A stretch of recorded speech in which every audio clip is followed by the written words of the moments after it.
Greetings, fellow travelers of the digital cosmos. Welcome to Human Shenanigans in Space, where we explore the incredible, often surprising, and always inspiring tales of humanity in space. Humans and Music by Janexon Alt, found on Reddit.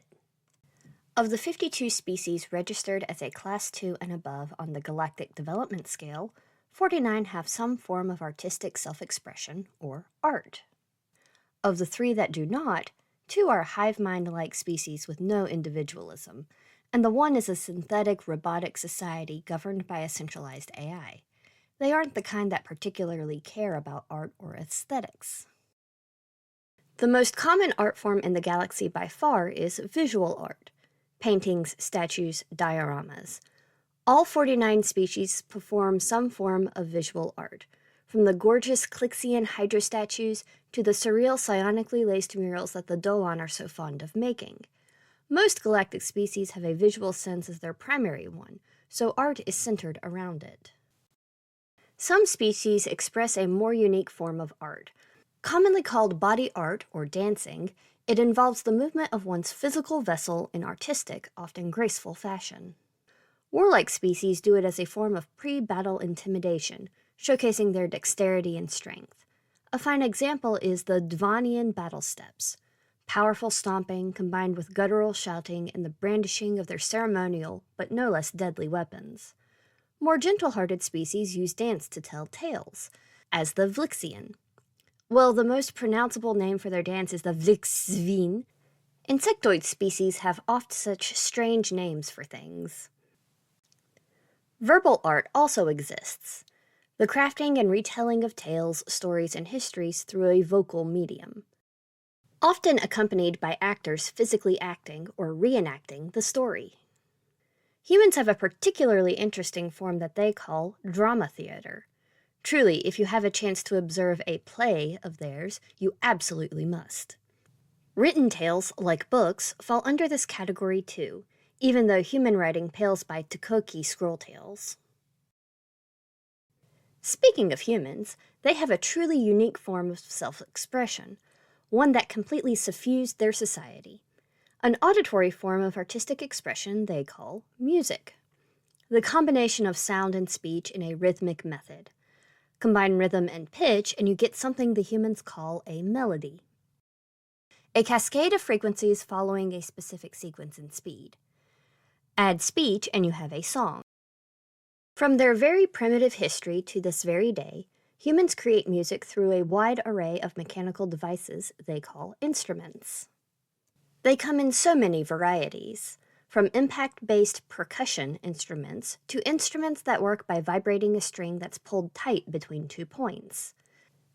Sometimes it's a membrane instead of a string, or even airflow that's disrupted in such a way to create tones. If a physical instrument is not available, humans use synths to digitally mimic them. It should be noted that humans are not unique in creating sounds. A lot of species do so for transferring information. The sound of a siren informing those who hear it of imminent danger, or a sequence of notes used in advertisements as a mimetic device. If you hear those notes, you will likely recall the advertisement. Sound carries information. All species that have hearing use this fact, but for humans, sound is much more. Sound carries emotions. It carries thought, feelings, sensations even. Expose a human to certain melodies and they start feeling dread, or joy, or tension, or sadness. Humans enjoy music as it elicits emotions and memories in them. Music has so deeply suffused human society, it's commonly used to manipulate their emotional state to match whatever the artist desires.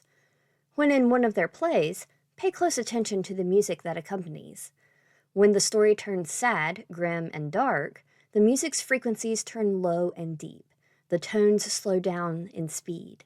They wax and wane, like an ocean of sadness. But when happiness needs to be conveyed, the speed picks up. Notes become shorter and higher in frequencies. They jump up and down, left and right, almost like the music itself is alive and responding to the story by jumping for joy. And when a battle is afoot, the tones become brusque and thumping, slamming, clashing, almost like the sound of guns and steel in the war they convey. Beyond the conveyance of emotion, humans listen to music for their own entertainment.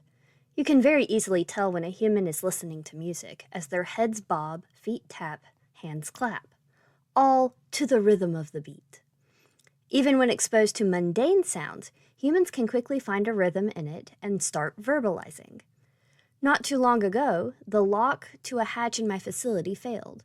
The intense wind caused it to start clattering at a steady pace of 2 strikes per second.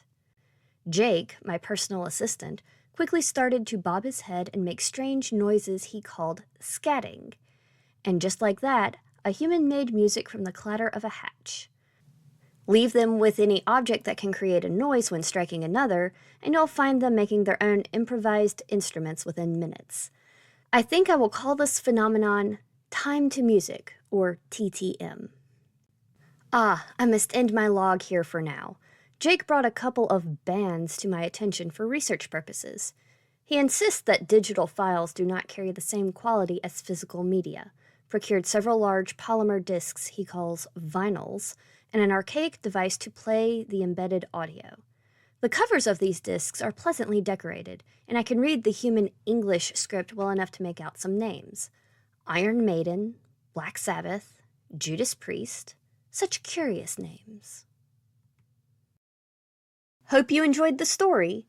Don't forget to like, subscribe, and stay wonderfully weird.